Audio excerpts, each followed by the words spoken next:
পশ্চিমবঙ্গের বেলেঘাটায় বিজেপি প্রার্থীর সমর্থনে ভোট প্রচারে ত্রিপুরার মেয়র দীপক মজুমদার জনজোয়ারে ভাসল র্যালি। পশ্চিমবঙ্গ বিধানসভা নির্বাচনে পারদ চড়ছে। আগামী 29 এপ্রিল পশ্চিমবঙ্গে দ্বিতীয় দফার ভোট গ্রহণকে সামনে রেখে বৃহস্পতিবার সন্ধ্যারাতে 164 নম্বর বেলেঘাটা বিধানসভা কেন্দ্রের বিজেপি প্রার্থী পার্থ চৌধুরীর সমর্থনে ভোট প্রচারে ঝড় তুললেন ত্রিপুরার আগরতলা পুর নিগমের মেয়র দীপক মজুমদার। এদিন ওই কেন্দ্রের বিজেপি প্রার্থী পার্থ চৌধুরীর সমর্থনে আয়োজিত এক সুবিশাল রোড শো এবং নির্বাচনী প্রচার র্যালিতে অংশ নেন তিনি। এদিন সন্ধ্যা রাতে বেলেঘাটা সিআইটি বিল্ডিং মোড় এবং মানিকতলা এলাকা থেকে এই র্যালি শুরু হয়।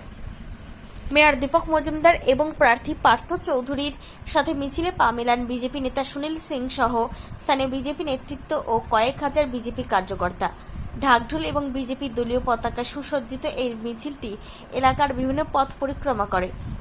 রাস্তার দুই ধারে দাঁড়িয়ে থাকা সাধারণ মানুষের ব্যাপক উৎসাহ ও উদ্দীপনা ছিল চোখে পড়ার মতো। মিছিল শেষে গড়পাড় এলাকায় একটি পথসভা অনুষ্ঠিত হয়। সভায় বক্তব্য রাখতে গিয়ে বিজেপি প্রার্থী পার্থ চৌধুরী বলেন, পশ্চিমবাংলার মানুষ এখন পরিবর্তনের ডাক দিয়েছে। বেলেঘাটায় উন্নয়ন এবং সাধারণ মানুষের নিরাপত্তার স্বার্থে বিজেপিকে জয়ী করা অত্যন্ত প্রয়োজন। এলাকার সামগ্রিক উন্নয়ন ও দুর্নীতির বিরুদ্ধে লড়াইয়ের প্রতিশ্রুতি দেন বিজেপি প্রার্থী পার্থ চৌধুরী। কি বলেছে? টাকা কি আত্মসাৎ করেছে মমতা ব্যানার্জি। তার সত্ত্বেও মমতা ব্যানার্জির কি এমন ধামাচাপা দিয়ে কি এমন রাজ লুকিয়ে বসে আছে এই কুণাল ঘোষ, এই বড় একদম পোস্টার লাগিয়েছে কুণাল চোরে। কি লুকিয়ে আছে ভাবুন। তাকে মুখপাত্র করেছে টিএমসি, তৃণমূলের উনি মুখপাত্র। উনি হচ্ছেন বেলেঘাটা বিধানসভার প্রার্থী। উনি কত বড় ব্ল্যাকমেলার ভাবুন। এরা কারণ না, এরা যখন এই বেলেঘাটা বিধানসভায় বলুন যেখানে এরা শুধু মানুষের টাকা মারতে এসছে, এরা চাল চোর, এরা গরু চোর, এরা চারা চোর, এরা চাকরি চোর, এরা মানুষের মহিলাদের ইজ্জত পর্যন্ত চুরি করে নিয়েছে। আমার লজ্জা করছে। এটাই শেষ। এবার যদি আপনারা না বদলাতে পারেন, আমি বলবো এরা 30% নিয়ে খেলা করে। 30% যেখানে সেখানে জিতে যায়। তাহলে আমরা 70% কি করছি?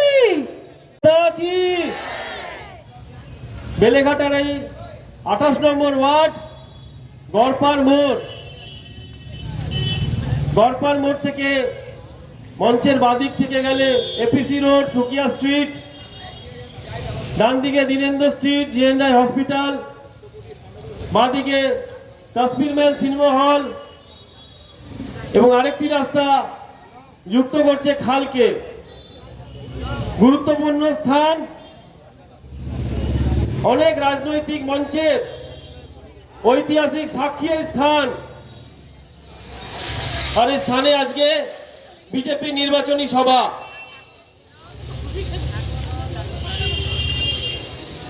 আজ 2026 সাল, আজ থেকে ঠিক 10 বছর আগে 2016 সালে বিধানসভা নির্বাচনের এইরকমই এক মঞ্চ ছিল। বিজেপির এক মঞ্চ থেকে আমি বিজেপির প্রতীক নিয়ে রাজনৈতিক বক্তব্য আপনাদের সামনে রেখেছিলাম। আজ থেকে 10 বছর আগে 2016 সালে এই বেলেঘাটা বিধানসভার আমি বিজেপির প্রার্থী ছিলাম। আমার বিপরীতে ছিলেন তৃণমূলের পরেশ পাল আর সিপিএম এর ছিলেন রাজীব বিশ্বাস। আজ থেকে 10 বছর আগে ওই দুই ব্যক্তির থেকে আমি সেই সময় নির্বাচনী রাজনৈতিক কলাকুশলী এবং নির্বাচনী প্রচারের অভিজ্ঞতা রপ্ত করেছি ও শিখেছি।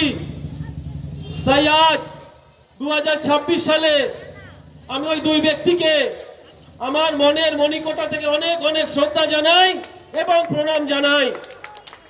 হতে পারে ওনারা আমার বিপরীত দলে রয়েছে, হতে পারে ওনারা আমার আদর্শের বিপরীত দিকে রয়েছে, কিন্তু আমাদের সংস্কৃতি শেখায় যে বড়দের সদা সর্বদা সম্মান করতে হয় এবং বড়দের সদা সর্বদা শ্রদ্ধা করতে হয়।